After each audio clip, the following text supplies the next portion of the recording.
சேர்த்துக்கலாம். இது கூடவே பொடியாக நறுக்கிற வெங்காயம் சேர்த்துக்கலாம். பச்சை மிளகா, இஞ்சி பூண்டு பேஸ்ட்டு,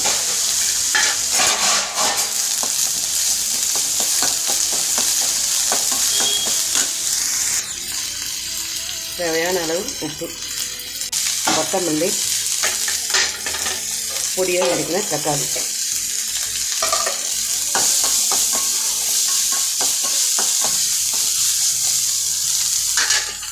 இப்போ நம்ம 2 முட்டையை உடைச்சிக்கலாம். உப்பு,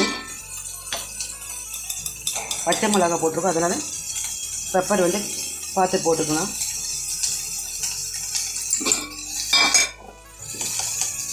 மஞ்சள்தூள்.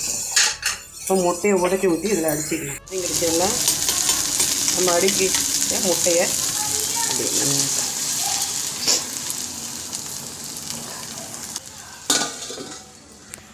சுவையான கோஸ் முட்டை ஆம்லேட் இந்த மாதிரி செஞ்சு பாருங்கள்.